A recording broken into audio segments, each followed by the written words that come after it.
Zo dadelijk na de reclame pakken we de draad weer op bij een topatleet die, zoals wij het kunnen nagaan, geen gebruik heeft gemaakt van die verboden stimulerende middelen. En dat is natuurlijk Carl Lewis. Dus graag tot zo na de reclame. Dit is Barcelona, waar Lewis 2 keer goud won. Not just for the wins of all the meets that I've had, which thank the Lord I've had many. Hij is een glorieus winnaar. De man is simpelweg de grootste atletiekster van de moderne tijd. Volgens sommigen is er nooit een grotere ster geweest. 8 keer won hij Olympisch goud. Hij heeft 7 wereldtitels en hij is de allersnelste man op onze planeet.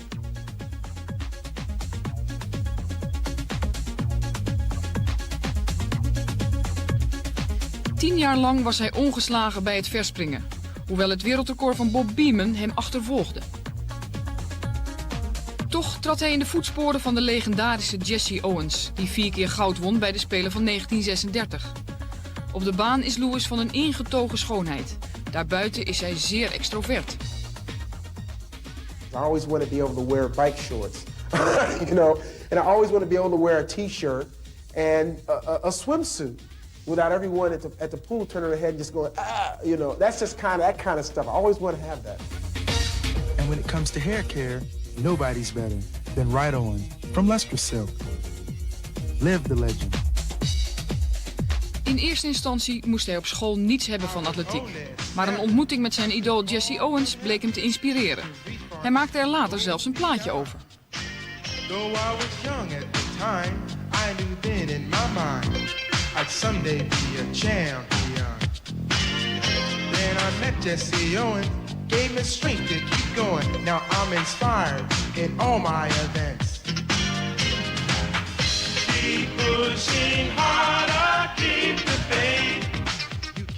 Hij was pas 10 jaar oud toen hij oog in oog met Owens kwam te staan. He came up to me and said, who won? You know, and I was like, I did.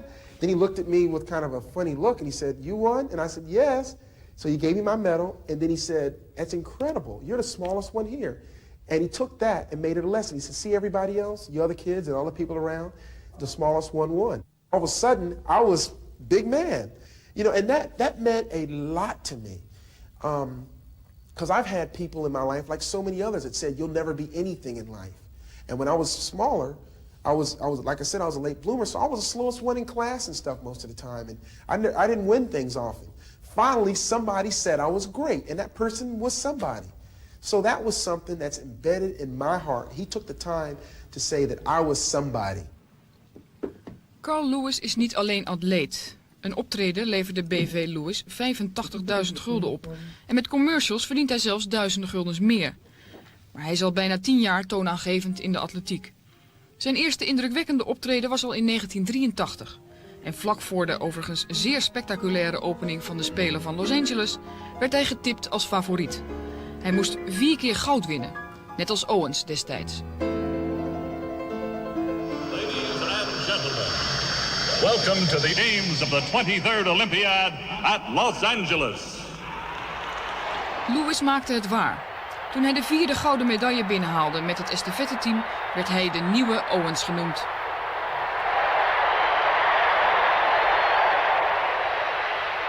Al eerder won hij de 100 meter, waar hij zoals altijd pas laat op snelheid kwam.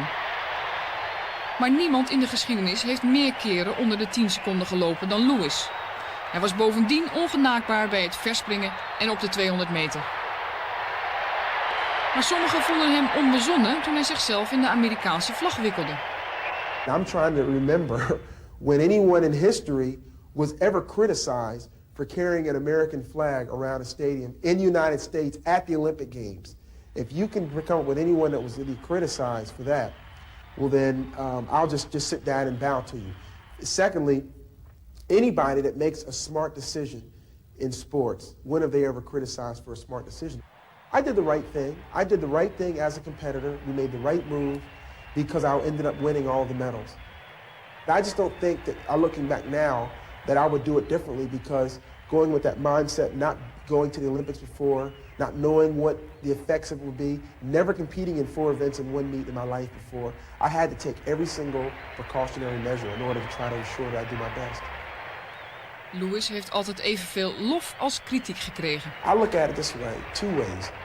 Number one, No one becomes a huge star in our society without being criticized. Number two, I couldn't have been that bad. I mean, every time you look at news now, 90% of the time, it leads off with a murder or a kidnapping or whatever. I haven't let off anybody's news yet, so I'm not that bad. De enige keer dat hij met justitie in aanraking kwam was toen hij een paar jaar geleden in zijn woonplaats Houston beschuldigd werd van rijden onder invloed. Vanzelfsprekend sprong de media er bovenop. Zijn imago als Mr. Clean wankelde. Maar de rechtbank sprak hem vrij.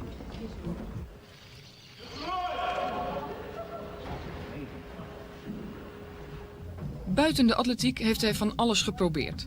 Hij heeft zijn eigen kledingwinkels en soms doet hij zelf het modellenwerk. Het hoort allemaal bij Lewis' persoonlijkheid als showman. Verlegenheid is hem vreemd.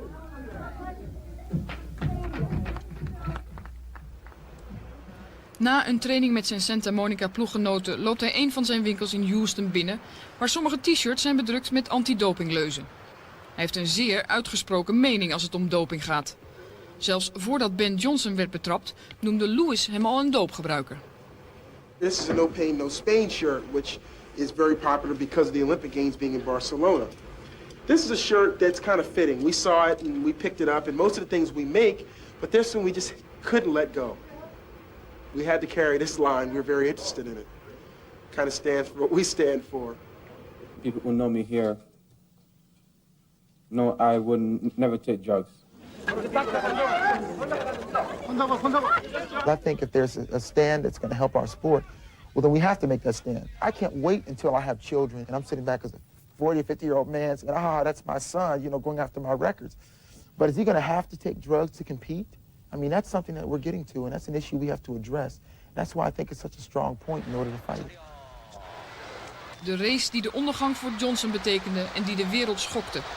Johnson wint van Carl Lewis op de Spelen van 88, maar wordt daarna direct gediskwalificeerd vanwege doping. The urine sample of Ben Johnson, Canada, was found to contain the metabolites of a banned substance, namely stanozolol. We received back Ben's gold medal from him, and we had at that time the unfortunate task of removing Ben from the Canadian team. Ben is now en route back home. He was cheating. A lot of people knew it. A lot of people accepted it. A lot of people endorsed it. And I knew that I could beat him, even on the drugs.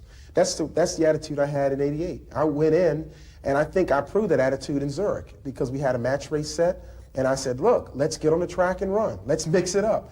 And I did that, and I ran 9.93 and defeated him. And then he had to go back and go back to the drawing board. So here I am, the clean athlete, and I had the person that was on drugs regrouping just 6 weeks before the Olympics. Lewis kreeg het goud van Johnson en sprong naar een tweede achtereenvolgende Olympische titel bij het verspringen. Hij kreeg wat filmrollen aangeboden en ook als acteur deed hij het lang niet gek.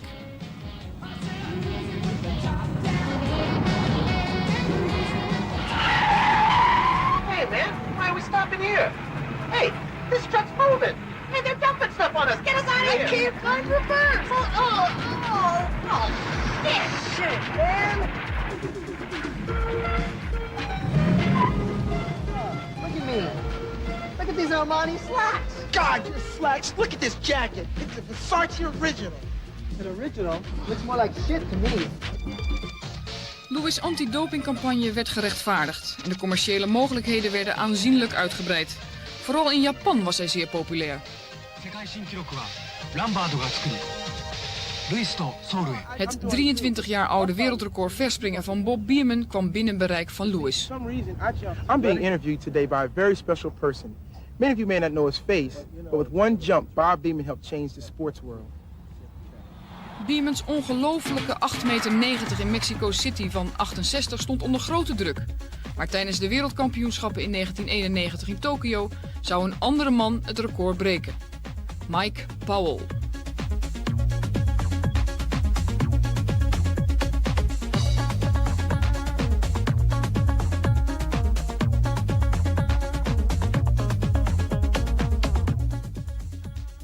My goal was to get it in Tokyo and walk away from the long jump. So Mike just kind of threw a wrench in the little plan here, That's what I want. I just wanted to get that record and walk, 60, whatever straight meets in a row, 10 years, world record, retire. And Mike threw a wrench in it. Now I have to jump, but that's inspiring. So I look at it in a positive way. I just look at it, the Lord said, look, I want you to jump some more. You're not finished yet. It's about that time. Voormalig wereldrecordhouder Leroy Burrell is een van Lewis' grootste vrienden bij de Santa Monica Track Club. Maar op de 100 meter zijn ze vijanden. De atleten van Santa Monica reizen gezamenlijk het circuit rond en ze winnen zeer regelmatig.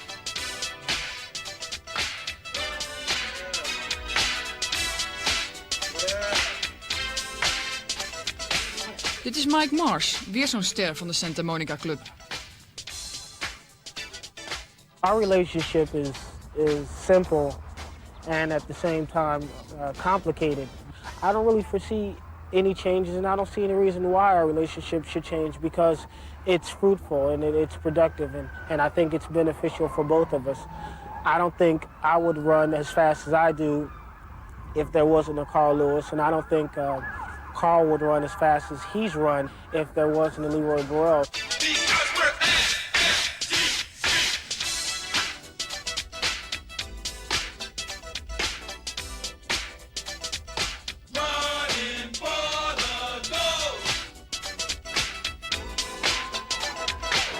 Na de sensationele 100 meter tijdens de wereldkampioenschappen van Tokio kwam Carl Lewis naar huis als atleet van het jaar 1991.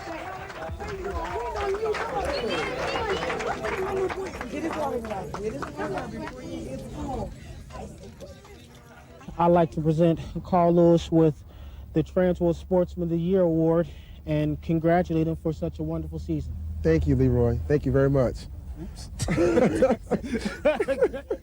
Damn, I messed up. If you can't run faster, then it's time to let the young cats do it. If you can't do it, if you can't run faster and go into each race thinking and believing that you can win it, then it's time to let the young cats do it, respect them, and just sit back and have a wonderful career. Maar Lewis kijkt altijd verder vooruit. Believe it or not, as I've gotten older, I become more interested in the political system in our country. Politics is a possibility because I'm tired of running my mouth and not doing anything about it. If I want to complain, do something. Go out and do something. Don't just sit back and say the government's doing this or my society's doing this. Go out and make a difference. Carl Lewis for president? I have the ability to sit down and talk to the people that are hurting in the streets because I know them. Some of them are my cousins and family and friends. And then I've been able to sit down and talk to the presidents and the chancellors and the prime ministers at the same time. And very few of us have that diversity and are able to see it on a daily basis. I may see a person that I know is down and out today, and tomorrow I may see a president. God, look at these shoes. Hey, button it up. I just look up and say thank you because I'm doing the same thing I did at 6 and I'm making money. My God, it's great. And I just say thank you for giving it to me. I'm going to have to just do it. I've had an incredible life. I've experienced so many things. And I'm just 30 years old. I have the experience of most 50 or 60-year-olds, and I'm just 30. So I just take it in stride and keep going. And the ones I win, I'll think about them for a while, and then I kind of put them on the shelf and keep going. Als alles goed gaat, loopt Carl Lewis aanstaande vrijdag tijdens de atletiekmeeting in het Londense Gateshead tegen Olympisch kampioen Linford Christie.